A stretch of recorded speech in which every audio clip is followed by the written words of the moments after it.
Good morning everyone. जैसे कि हम लास्ट क्लास में पढ़ रहे थे कि अगर कोई भी पार्टिकल है वो क्रिस्टल के अंदर मोशन कर रहा है तो कौन से एनर्जी लेवल में वो मोशन करेगा और कौन से एनर्जी लेवल उसके लिए फॉरबिडन रहेंगे। या फिर हमने पढ़ा था केस थर्ड लिया था हमने, केस थर्ड, उसके अंदर हमने डिस्क्राइब किया था कि अल्फा की वे वैल्यू जिसके लिए इक्वेशन 10 सेटिस्फाई हो रही है। क्या हो रही है? सेटिस्फाई। अल्फा और एनर्जी साथ में क्या लिया था? एनर्जी, क्योंकि अल्फा में एनर्जी की टर्म होती है। तो अल्फा की वे वैल्यू या फिर ई की वे वैल्यू जिसके लिए इक्वेशन 10 क्या हो रही है? सोल्व हो रही है, या फिर जिससे वो इक्वेशन 10 सेटिस्फाई हो रही है, वो किसको डिस्क्राइब करेंगे? अलाउड एनर्जी बैंड को डिस्क्राइब करेंगे।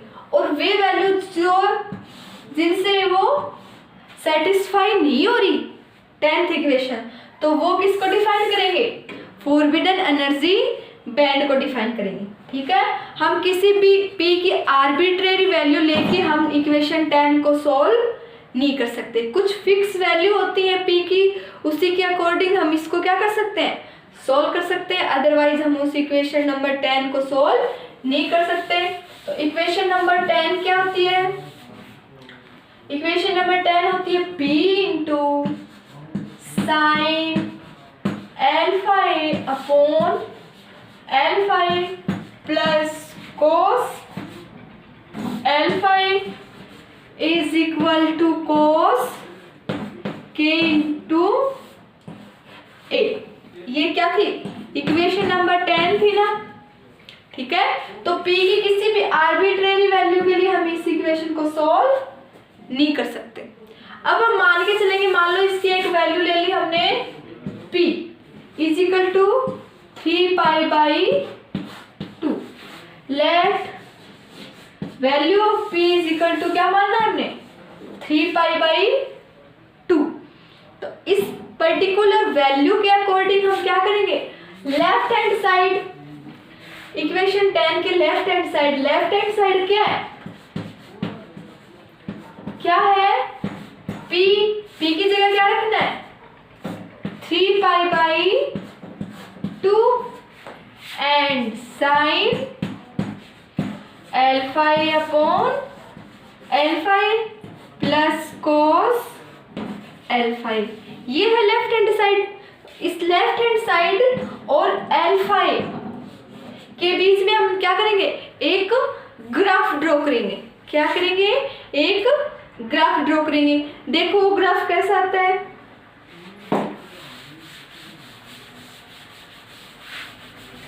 वो ग्राफ कुछ इस टाइप से आता है, जैसे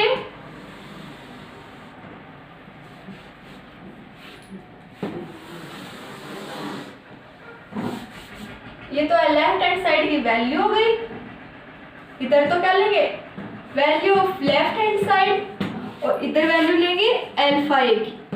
ठीक है, तो ग्राफ देखो कैसा आएगा, कुछ इस टाइप का ग्राफ आता है।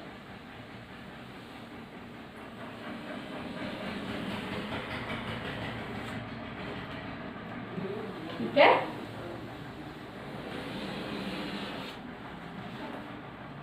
ये क्या आया? ग्राफ आया है किसके बीच? लेफ्ट हैंड साइड इक्वेशन 10 के और अल्फा ए के बीच। ठीक है, अब हम देखते हैं इसका राइट हैंड साइड क्या है? कॉस के ए ये है। तो इसकी मैक्सिमम वैल्यू कहां से हो सकती है? +1 और -1। कहां तक क्या वैल्यू हो सकती है इसकी? +1 से लेके -1 तक, इसी के बीच में लाई करता है। अदरवाइज इसकी कोई वैल्यू नहीं होती। तो ये क्या है? RHS पार्ट है। तो LHS पार्ट किसके इक्वल होना चाहिए? RHS पार्ट के इक्वल होना चाहिए, तभी वो इक्वेशन क्या होगी? सोल्व होगी। तो मतलब इसकी क्या वैल्यू रहे LHS पार्ट की? मैक्सिमम तो क्या रहनी चाहिए? +1। मान लो ये तो क्या है? +1, और इसकी मिनिमम वैल्यू है -1। ये मान लो क्या हो गई? -1। ठीक है,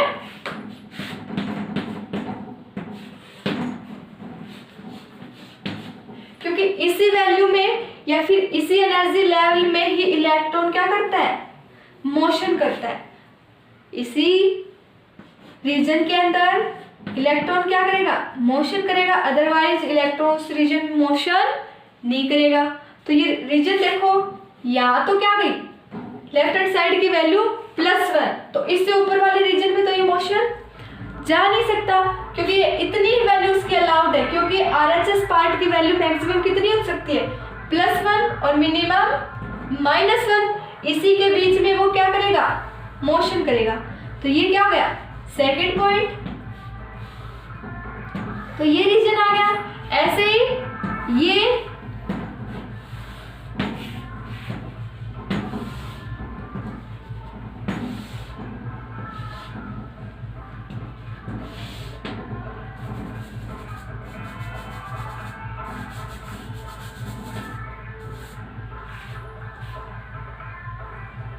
तो क्या हो गया, ये वाला रीजन, इसी रीजन के अंदर लेफ्ट हैंड साइड की वैल्यू क्या रह रही है, +1 से -1 के बीच में। ठीक है, तो ये वो रीजन है जिसके अंदर पार्टिकल मोशन कर सकता है, और इस रीजन के अंदर वैल्यू क्या जा रही है, 1 से ज्यादा, और इसमें क्या जा रही है, 1 से कम। तो ये वाले रीजन क्या हो गए, वो रीजन होगी जिसमें इलेक्ट्रॉन मोशन नहीं कर सकता। तो वे रीजन जिसके अंदर इलेक्ट्रॉन मोशन कर सकता है उसको तो क्या बोलते हैं, अलाउड एनर्जी बैंड। ये एक बैंड बन गया जो हमने सेडेड लाइन से इसको शो किया, तो इसको तो क्या बोलेंगे, allowed energy band, allowed energy band. ठीक है, और वे रीजन जिसके अंदर मोशन नहीं कर सकते, जैसे ये है, ये है, ये है, ये क्या होंगे, forbidden energy band, forbidden energy band. ठीक है, तो कोई भी क्रिस्टल अगर कोई भी इलेक्ट्रॉन अगर किसी क्रिस्टल के अंदर मोशन कर रहा है तो उसका मोशन इस टाइप से होगा। ठीक है, और उसके एनर्जी बैंड इस टाइप से डिफाइन होंगे। पहले इस डायग्राम को बनाओ, ये वैल्यू है, यहाँ लिख लो, अल्फा ए इधर है और इधर है left hand side of equation 10। पहले ये लिखना,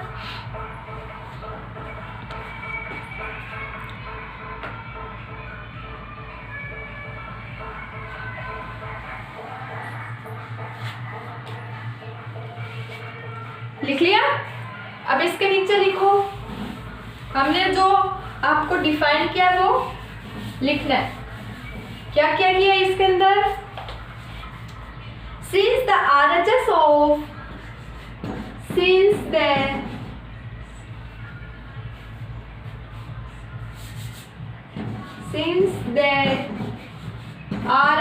of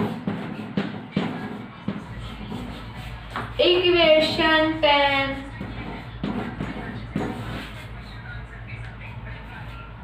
lies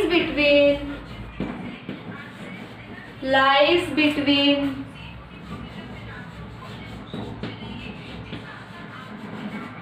+1 and -1, +1 and -1, then only those value of alpha A, values of alpha A are allowed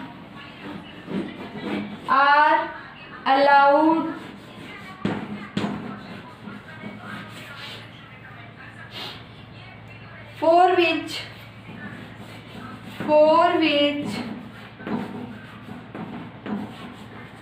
left hand side of equation 10 is also lies between +1 and -1। Note करो इसे।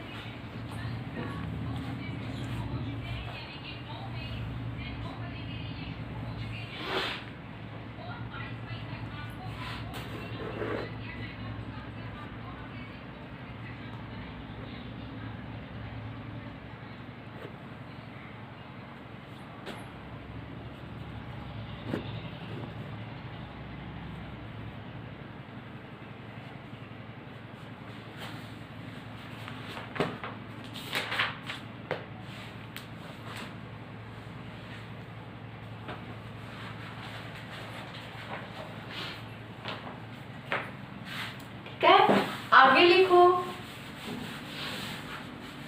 और अगर value उसकी +1 और -1 के बीच में ना हो तो वो क्या होगा? फॉरबिडन एनर्जी बैंड होगा। ठीक है, इससे आगे क्या लिखना है? देखो, apart from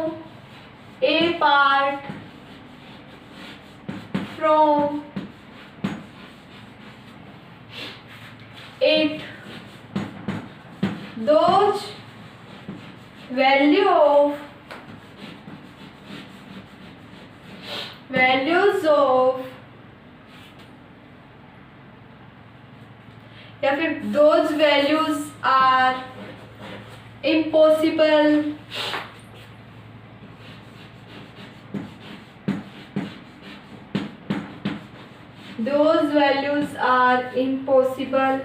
for which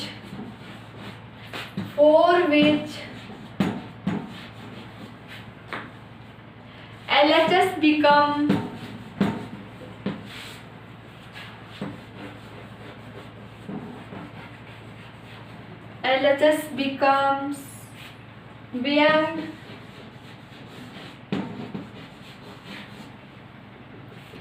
+1 and -1.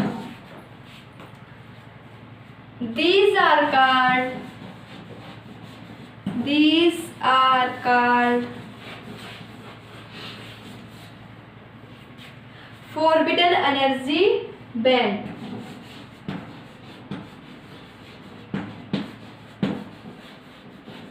Forbidden energy band.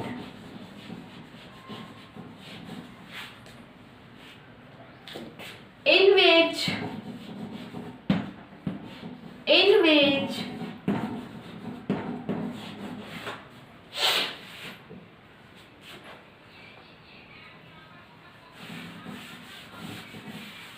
valence electron motion are not allowed. In which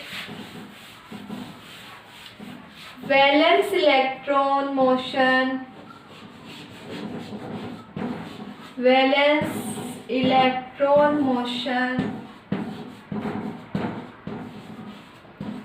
are not allowed.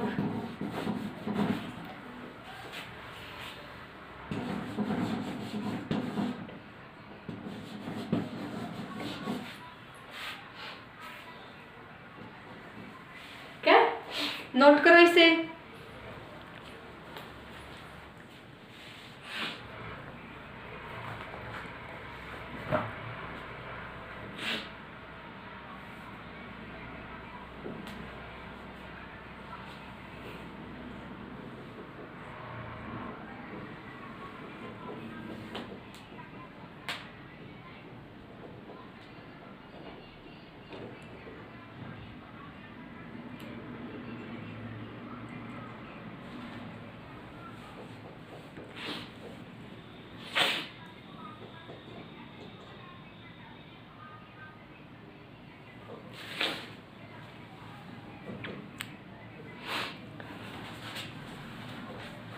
Note कर लिया? ये तो क्या हो गए? 3 केसेस हो गए। अब हम देखते हैं कि जो हमने इक्वेशन 10 फाइंड आउट की थी उससे क्या क्या कंक्लूजन निकलते हैं। उससे क्या क्या कंक्लूजन निकल रहे हैं कि वो किस किस चीज को शो कर रही है। ठीक है, now we have to find the conclusion, या फिर we can draw the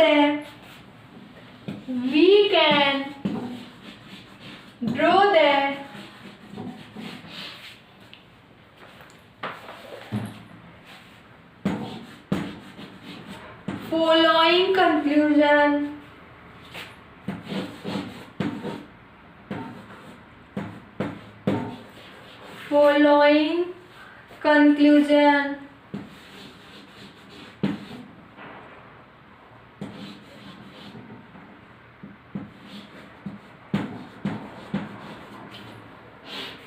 From the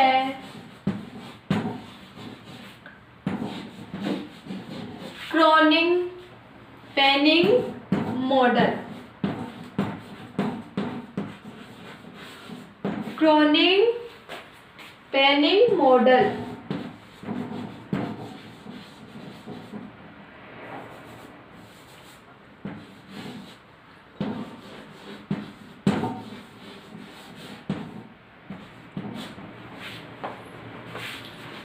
जो हमने क्रॉनिंग पेनिंग मॉडल डिस्क्राइब किया है, इक्वेशन 10 शो की है, वो उससे क्या कंक्लूजन फाइंड आउट होते हैं, या फिर वो हमें किस चीज़ के बारे में डिस्क्राइब कर रही है। फर्स्ट तो क्या है, वो ये डिस्क्राइब कर रही है कि जो अलाउड एनर्जी बैंड है या एनर्जी आइगन वैल्यू है वो क्या है, डिस्क्रीट है। क्या है, डिस्क्रीट है। ठीक है, या फिर नंबर ऑफ क्या फाइंड आउट है, जो अलाउड एनर्जी बैंड क्या हो रहे हैं, infinite number of allowed energy band हमें फाइंड हो रहे हैं। लेकिन वो क्या किसके अंदर, एनर्जी स्पेक्ट्रम के अंदर क्या शो कर रही है कि एनर्जी स्पेक्ट्रम के अंदर हमें infinite number of allowed band मिल रहे हैं या डिस्क्राइब हो रहे हैं। और उसके अंदर क्या है कि जो अलाउड एनर्जी बैंड है वो क्या है, सेपरेट है। किसके द्वारा, फॉरबिडन एनर्जी बैंड किससे अकॉर्डिंग, कि अलाउड एनर्जी बैंड के बीच में क्या है, वो किससे सेपरेटेड है, फॉरबिडन एनर्जी बैंड से सेपरेटेड है। मतलब ये है कि एक बार तो हमें अलाउड एनर्जी बैंड मिलेगा, तो नेक्स्ट क्या मिलेगा, फॉरबिडन, फिर अलाउड, फिर फॉरबिडन। मतलब नए तो continuous allowed energy band find out होते हैं और नए continuous forbidden energy band find out होते हैं। ठीक है, तो लिखो फर्स्ट क्या मिला हमें conclusion, allowed energy band are infinite.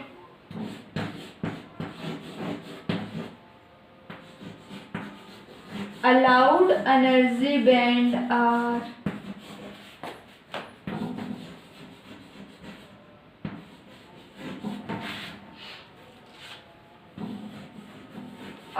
infinite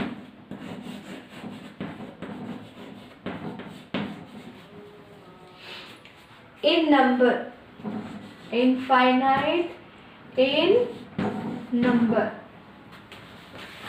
in the energy spectrum, in the energy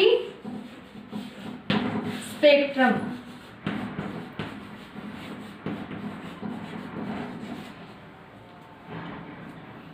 which are separated by, which are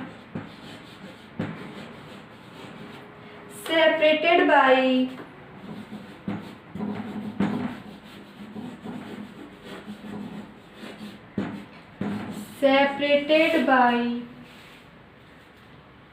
forbidden energy band,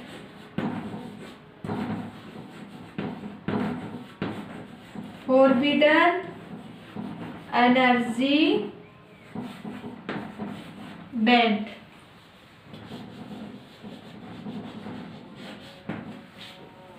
जो अलाउड इनफाइनाइट नंबर ऑफ हमें allowed energy band find out होते हैं energy spectrum में, और वो किससे separated रहते हैं, फॉरबिडन एनर्जी बैंड से। ठीक है,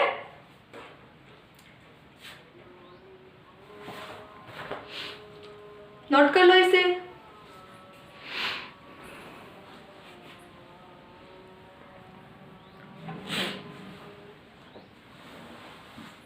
ये तो क्या था, कंक्लूजन। क्रोनिग पेनिंग मॉडल से हमें जो कंक्लूजन मिल रहे हैं वो, तो फर्स्ट तो क्या हो जाएगा, अलाउड एनर्जी बैंड मिलते हैं और वो सेपरेटेड रहते हैं फॉरबिडन एनर्जी बैंड से।